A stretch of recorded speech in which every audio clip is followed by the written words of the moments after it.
श्रीमद्भागवते महापुराणे द्वितीयस्कन्धे अथ दशमोऽध्यायः। श्रीशुक उवाच अत्र सर्गो विसर्गश्च स्थानं पोषणमूतयः मन्वन्तरेशानुकथा निरोधो मुक्तिराश्रयः। दशमस्य विशुद्ध्यर्थं नवानामिह लक्षणं वर्णयन्ति महात्मानः श्रुतेनार्धेन चाञ्जसा। भूतमात्रेन्द्रियधियां जन्मसर्ग उदाहृतः ब्रह्मणो गुणवैषम्यात् विसर्गः पौरुष स्मृतः।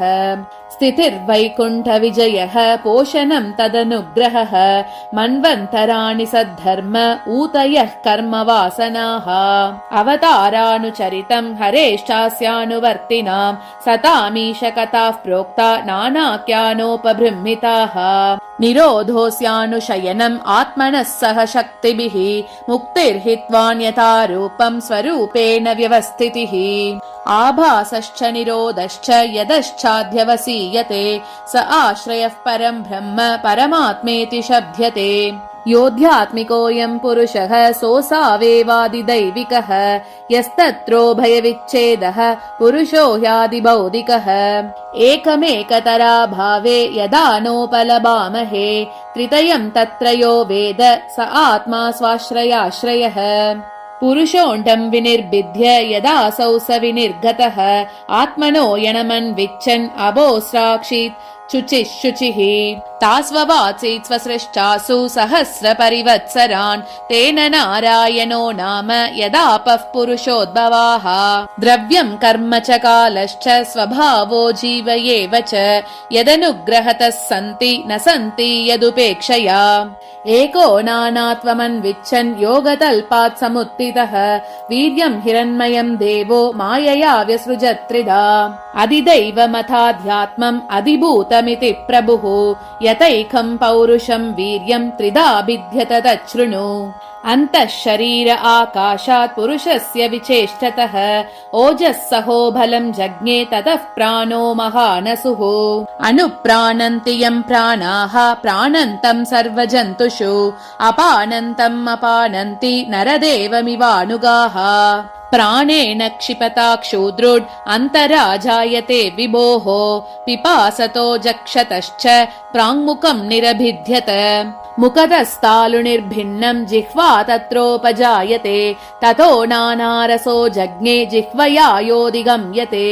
विवक्षोर्मुखतो भूम्नो वह्निर्वाक् व्याहृतं तयोः जले वैतस्य सुचिरं निरोधः समजायत। नासिके निरभिध्येतां दोदूयति न बस्वति तत्र वायुर्गन्धवहो घ्राणो न जिगृक्षतः।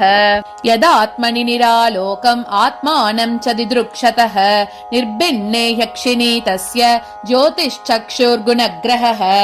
बोध्यमानस्य ऋषिभिः आत्मनस्तज्जिगृक्षतः कर्णौ च निरभिध्येतां दिशस्त्रोत्रं गुणग्रहः। वस्तुनो मृदुकाठिन्य लघुकुर्वोष्णशीततां जिगृक्षतस्त्वं निर्भिन्ना तस्यां रोममहीरुहाः। तत्र चान्तर्बहिर्वातः त्वचालब्धगुणो वृतः। हस्तौ रुरुहतुस्तस्य नानाकर्म चिकीर्षया तयोस्तु बलमिन्द्रश्च आदानमुपयाश्रयम्। गतिं जिगीषतः पादौ रुरुहातेऽपि कामिकां पद्भ्यां यज्ञस्वयं हव्यं कर्मभिः क्रियते नृभिः। निरभिध्यत शिष्णो वै प्रजानन्दामृदार्तिनः उपस्त आसीत् कामानां प्रियं तदुभयाश्रयम्। उत्सिसृक्षोर्धातुमलं निरभिध्यत वैगुतम् ततः पायुस्तथो मित्र उत्साग उभयाश्रयः। आसिसृप्सोः पुरः पुर्या नाभिद्वारमपानतः तत्र पानस्तथो मृत्युः पृथक्त्वम् उपयाश्रयम्। आदित्सोरन्नपानानाम् आसन् कुष्यन्त्रनाडयः नद्यः समुद्राश्च तयोः तुश्चिः पुश्चिस्तदाश्रये।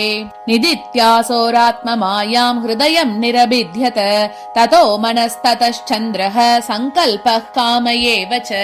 त्वक्चर्म मांसरुधिर मेदो मज्जास्ति दातवः भूम्यप्तेजो मया सप्त प्राणो व्योमाम्बुवायुभिः। गुणात्मकानीन्द्रियाणि भूतादिप्रभवा गुणाः मनः सर्वविकारात्मा बुद्धिर्विज्ञानरूपिणी एतद् भगवतो रूपं स्थूलं ते व्याहृतं मया मह्यादिभिश्चावरणैः अष्टभिर्बहिरावृतम् अतः परं सूक्ष्मतमम् अव्यक्तं निर्विशेषणम् अनादिमध्यनिधनं नित्यं वाङ्मनसः परम् अमुनि भगवत् रूपे मया ते अनुवर्णिते उभे अपि न गृह्णन्ति माया सृष्टे विपश्चितः सवाच्यवाचकतया भगवान् ब्रह्मरूपदृक् नामरूपक्रिया धत्ते सकर्मा कर्मकः परः प्रजापतीन् मनून् देवान् ऋषीन् पितृगणान् पृथक् सिद्धचारण गन्धर्वान् विद्यात्रासुरगुह्यकान् किन्नराप्सरसो नागान् सर्पान् किं पुरुषोरगान् मातृरक्षपिशाचांश्च प्रेतभूतविनायकान् कूष्माण्डोन्मादवेतालान् यातुदानान् ग्रहानपि खगान् मृगान् पशून् वृक्षान् गिरीन् नृपसरीसृपान् द्विविधाश्चतुर्विधा येन्ये जलस्थलनभौकसः कुशला मिश्रा कर्मणां कथयस्त्विमाः सत्त्वं रजस्तम इति तिस्रः सुरनृणारकाः तत्राप्येकैकशो राजन् विद्यन्ते गतयस्त्रिधा यदैकैकतरोऽन्याभ्यां स्वभाव उपहन्यते स एवेदं जगद्धाता भगवान् धर्मरूपदृक् पुष्णाति स्थापयन् विश्वं तिर्यं नरसुरात्मभिः अतः कालाग्निरुद्रात्मा यत्सृष्टमिदमात्मनः संनियच्छति कालेन गणानीकमिवानिलः इत्थं भावेन कथितो भगवान् भगवत्तमः नेत्तं भावेन हि परं द्रष्टुमर्हन्ति सूरयः नास्य कर्मणि जन्मादौ परस्यानुविधीयते